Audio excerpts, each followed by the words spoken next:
সর্বাণী, সর্বাণী, তুমি প্লিজ এরকম করো না। আমি তো বলছি আমি অন্যায় করেছি।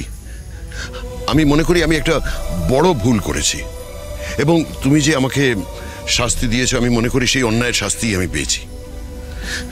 কিন্তু প্লিজ তুমি এরকম মন খারাপ করো না। আমি তোমাকে অনেক শাস্তি দিয়েছি জয়ন্ত,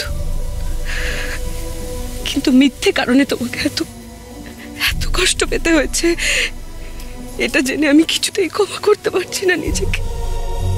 সর্বাণী, সর্বাণী প্লিজ তুমি এরকম মুষড়ে পড়ো না। আমি তোমাকে সারা জীবনের মতন আমার পাশে পেতে চাই। তুমি যদি এরকম ভাবে ভেঙে পড়ো তাহলে আমার কিন্তু খুব খারাপ লাগবে। ক্ষমা করে দিয়েছো আমাকে। সর্বাণী শোনো, আমার একবার শুধু কি হয়েছে? একবার শুধু বলো ক্ষমা করে দিয়েছো আমাকে। তুমি জল খাবে? জল খাবে? হ্যাঁ, আমি আর কখনো না, এই কথাগুলো ভুলে যাও। কোনোদিন না সর্বাণী, এরকম করো না। তুমি একটু দাঁড়াও, আমি জল আনছি।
তোমাকে লক্ষ্য করে ছুঁড়ে মেরেছে, তা কি করে হয়?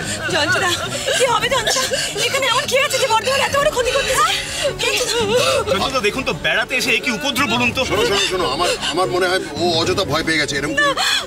এরকম কোনো ব্যাপার নয়। শোনো, তুমি জলটা খাও, জলটা খাও। আমার মনে হয় এখানে কেউ বেড়াতে এসেছিল, এটা এখানে রেখেছে, তারপর নিয়ে যেতে ভুলে গেছে। আর কিচ্ছু হয়নি। অযথা তোমার অযথা চিন্তা করে। আমি বলছি বিশ্বাস করো, আমার কান ঘেঁষে এক্ষুনি। কিচ্ছু হয়নি। তোমরা যাও তো, আনন্দ করো, কিচ্ছু হয়নি। যাও। বর্ধমানের কাছে আছেন তো? হ্যাঁ হ্যাঁ, আমি আছি। তোমরা যাও, তোমরা যাও, কিচ্ছু হয়নি। মিছরি, যাও।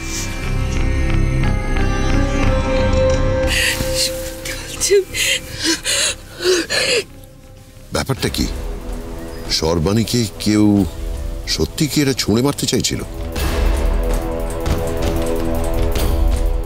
চলো চলো চলো, ওদিকে চলো, আমার সঙ্গে চলো, আমি বলছি।